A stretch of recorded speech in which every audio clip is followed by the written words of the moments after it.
Bueno, buenas noches. Se trata del final número 5. El final número 5 nos pide armar un remito. Mire un remito, ¿ve? Ahí, remito, número, cliente, código de componente, descripción, cantidad, precio. Pero resulta que un mismo cliente, como usted puede ver, adquiere varios componentes. Lo mismo que cuando usted va al súper, no va a comprar un único producto, sino que va a comprar varios productos y la sumatoria de los precios individuales conforman el importe total a pagar. Bueno, según el enunciado, entonces tenemos una base de datos allí, ¿no es cierto?, de 1000 códigos de componente con su stock, su precio unitario. Pero tenemos que diseñar un vector de diseño que es el total por artículo, es decir, por ejemplo, cuánto me dejó el artículo que ahí está señalado con I, como ejemplo, qué cantidad de dinero dejó. O sea que es nominativo, ¿no es cierto? De los 1000 artículos, qué plata me dejó cada uno. Para dibujar este remito en la memoria, como se repite el cliente, porque, insisto, el cliente compró, en este caso, 3 productos, un rectángulo horizontal, un rombo y un rectángulo vertical, cada uno con su descripción, su cantidad y su precio. Para permanecer el mismo cliente, acuérdense del tema corte de control. En el corte de control, ¿se acuerdan? Me permitía quedarme en el mismo ciclo siempre y cuando el código de cliente se repitiera, para lo cual armo una clave donde digo código de cliente anterior igual a código de cliente y después pregunto con la función while que va a entrar al menos una vez porque esta sentencia condena al while a que entre por lo menos una vez. La última sentencia es leer código de cliente y si es el mismo queda en el rulo. Si cambia, informa y se va, ¿no es cierto? De esta manera podemos dibujar esto en la memoria. Entonces, primer paso, como siempre digo, en esta altura de la complejidad, definir todas las variables, no hay que olvidarse ninguna variable con su tipo. Si yo me olvidé de alguna, bueno, usted la agrega. Ahí armamos la base de datos, que dice que es código de componente, stock y precio unitario. Y ahí puse total por artículo. Es un vector de diseño que yo agregué, que lo seteé todo en 0, para no arrastrar resultados de procesos anteriores. Aquí los movimientos, yo puse que en los movimientos el código de cliente es 000 para finalizar. Entonces leo código de cliente, si el código de cliente es distinto a 000, cout cliente. ¿Ve acá el remito? Cout cliente, ¿no es cierto? Que es código de cliente, ahí está. Y después pongo la cartelería, miro allí la confección del remito y pongo la cartelería, que hay muchos que no me la ponen en el programa, entonces tenemos que andar adivinando qué significa cada línea de código. Ponga la cartelería, cout, componente, descripción, cantidad y precio. El cartel, como es una cartelería o leyenda, va entre comillas, todo eso, componente, descripción, cantidad y precio, son char. ¿Ve? Yo ahí cometí un olvido. Entonces todas esas palabras va tipo char arriba. Bueno, como explicamos allá en el rincón este verde, implementamos el corte de control para permanecer en el rulo de cliente.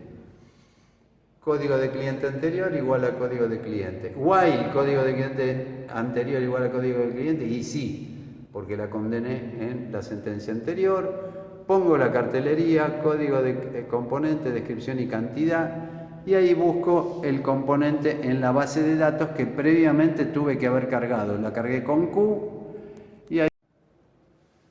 y ahí busco el código de componente caminando el vector código de componente. ¿Por qué camino el vector código de componente?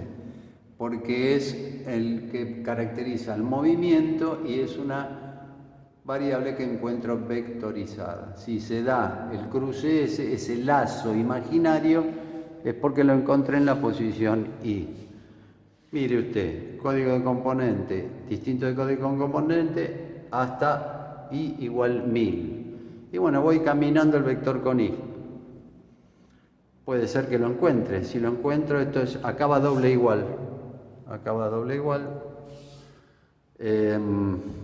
Si no existe, código de componente inexistente, y si existe, enseguida controlo el stock. ¿Se acuerda que en el caso del banco, el final número 2 no lo controlábamos? A partir de ahí controlamos el stock. ¿Puedo hacer la venta? Si tengo stock. Stock mayor o igual que Kant. Kant lo leí arriba. A ver. Acá lo leí Kant, ¿ves? Leí Kant. Si es falso, obviamente stock insuficiente. En el caso de tener, ¿no es cierto?, stock, puedo hacer la venta e inmediatamente actualizo el stock, menos igual. Este es el stock que queda para próximas ventas, menos igual, actualizado. El precio será el precio unitario que encuentro con I por la cantidad, y esto es el total por artículo, o sea, ahí ya encontré esta posición, ahí va a parar el dinerillo de esta venta. Por lo tanto, total por artículo más igual precio. Y el precio también va a impactar en el total del remito. ¿Se acuerda del dibujo? La sumatoria de todo esto va a impactar en el total del remito. Bueno, y ahí pongo los resultados obtenidos, que son el rombito, la descripción, la cantidad y el precio. Y dice código de componente, descripción, que son variables tipo char, cantidad y precio. Y suponemos que este código de cliente compra otra cosa. Entonces, el código de cliente burbujea por acá, fíjese. Si es el mismo cliente, compró otra cosa, lo encuentra, se hace la venta, etcétera, etcétera. Cuando el código de cliente no coincide con el código de cliente anterior, bueno, evidentemente ya, ¿cómo se llama? Ya evidentemente se terminó ese cliente. Entonces, se terminó ese cliente. Vamos a ver cuánto gastó ese cliente. Total del remito es mayor que el mayor gasto. Entonces usted ahí como flotante pone, que yo me olvidé acá, mayor gasto. Pone un peso, porque es un número, digamos, representativo. Si el total del remito es mayor que un peso, entonces mayor gasto igual a total del remito, se actualiza el mayor gasto, pero atención, que el cliente que hace el mayor gasto no es el código de cliente, porque esto hizo salir del rublo, hizo salir de la parte central del proceso a el sistema. Entonces, ¿quién es el cliente de mayor gasto? El código de cliente anterior. Código de cliente anterior. Además, este código de cliente puede ser el 000 ese que finaliza el proceso, ¿no? Muy bien, entonces, el total del remito, por supuesto, lo tengo que setear a 0, porque si viene un nuevo código de cliente que burbujea por acá, y es distinto de 000, entra. Entonces el próximo cliente indudablemente no va a pagar el gasto del cliente anterior. Y bueno, eso es todo el proceso del final número 5. Hay algunas correcciones que hacerle al que está en la nube, por eso les voy a pasar este link. Voy a subirlo a mi nube y les voy a pasar el link. Finalmente dice informar total de compra por artículo, entonces tiene que informar ese vector, total por artículo. Acuérdese que fue un vector que lo diseñamos por acá y que lo inicializamos en 0. Y bueno, y el cliente que realizó el mayor gasto me quedó pegado aquí, CLIE mayor gasto, que también hay que inicializarlo por allá. Se lo dejo para tarea para el hogar, y entonces cout, código del cliente que realizó el pedido con mayor importe total, es CLIE mayor gasto, que quedó acá, ¿ves? Después de tomar esa decisión, CLIE mayor gasto.